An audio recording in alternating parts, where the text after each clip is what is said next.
People across the Foothills are cleaning up today after last night's storm brought flash flooding to the area. So much water fell in such a short amount of time, it actually pushed several creeks out of their banks, damaging roads and businesses in the process. Thanks for joining us today at 4. I'm Phil Lipoff. And I'm Kim Christensen. We're going to check in on the damage in Kitridge in just a moment. But first, we want to get right to meteorologist Corey Reppenhagen in the 9 News backyard. Corey, we could see a few more showers today. Sounds like, you feel it in the air, but hopefully nothing like we saw last night. Yeah, I mean, we're going to see another wave of thunderstorms tonight between 8 and 11 o'clock. Right now, a lot of sunshine, direct sunlight hitting the surface right now. That could help with the fuel or the intensity of tonight's storms. They're going to be strong, if not severe. So we'll be watching for some hail, and we'll also be looking for these non-severe weather impacts, like accumulating small hail, that plowable hail. Lightning will be an issue tonight, and flash flooding. We could see some torrential downpours with those isolated storms this evening. Right now, the state of Colorado, pretty quiet. We've got severe weather to the north in Wyoming, a tornado watch out there in Kansas, but out in Colorado, not too much to speak of. That little box there in the Black Forest, that magenta looking box, that is a flash flood warning, and that gives you an idea of what type of storms we could experience tonight. Those waves of storms put down 3.5 inches of water in the Black Forest in a very short amount of time. So flash flooding is an issue already there. Temperatures right now into the 70s. That will help. We get to make those storms a little bit stronger. So we'll deal with those tonight, and then we'll deal with the extreme heat. That's coming up this weekend, Saturday and Sunday, lasting into the 90s towards the week. I'll detail that as well coming up in the full forecast. So as we mentioned, some areas were really hit hard. One of the hardest hit overnight, Evergreen. Cactus Jack's Saloon sits right along Bear Creek. When the storm hit last night, it pushed the creek out of the banks, flooded the bar for the second time. The bar also flooded back in 2013. Back then, the owner says they were closed for 4.5 months and the damage cost $700,000. So he says this morning they woke up to some flooding, but that comes with the territory. They built the road up so it's higher than us. So we're kind of just always on alert for when this is going to happen again. And, fortunately it's not that often, but, 13 years later, I guess, here we are. Yeah, not often, but then again, it's like, oh, too soon. Another area that saw substantial damage is Kitridge. Yeah, the water has receded, revealing what we're seeing is debris, mud, damaged belongings. And 9 News reporter Evan Krugel joins us live from Kitridge, where the cleanup from last night's storm is well underway. Evan. Yeah, Phil, that water has since receded, but not before causing plenty of damage here in Jefferson County. Yes, that is a hot tub that you're looking at that was swept downstream in those flood waters before coming to rest here on this bridge in Kitridge. And today, folks who live here along the creek are left with quite a mess to clean up. On most days, Bear Creek is the kind of neighbor people dream about. Oh my gosh, the sound of the creek, like just relaxing by it. Few people appreciate that sound more than Kelly Devlin. It's paradise, yeah, but I guess there's dangers with that. Last night, yeah, this is the craziest thing I think I've ever experienced.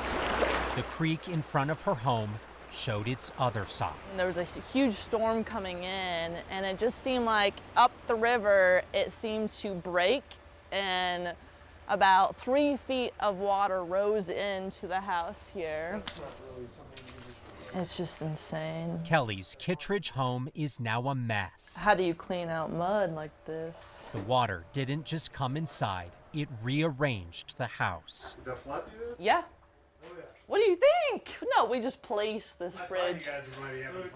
Daylight this morning brought more surprises. I wasn't even thinking about flooding until I woke up and saw this. Jordan Holt couldn't believe her eyes. That's a hot tub. She's not sure where it came from, but she knows how it got there. So waking up at 12:30 and seeing the water almost at our doorstep was definitely scary. So yeah, that was a lot. Downstream, some of what the water took can't be shoveled away. We're pulling up mandolins, records, speakers. Kelly and her roommate Patrick spent the morning digging through memories. Nope, doesn't sound very good. That's probably the biggest loss right now is the music, and just to have it gone is just devastating.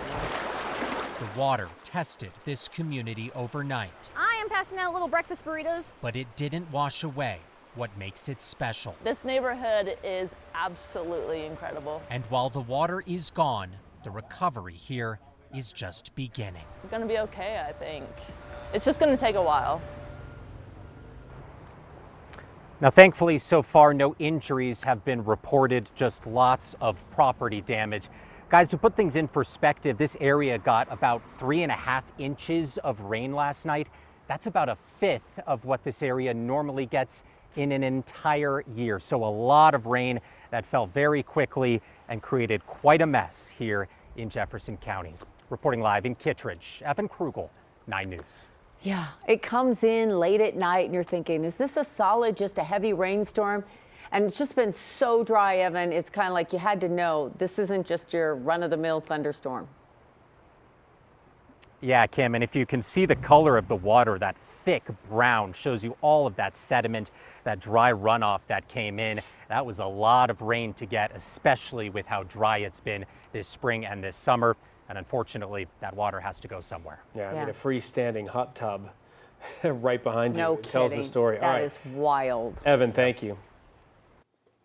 Highway 6 is back open tonight through Clear Creek Canyon. It was closed for about 12 hours after the storm triggered severe rock slides sometime after midnight.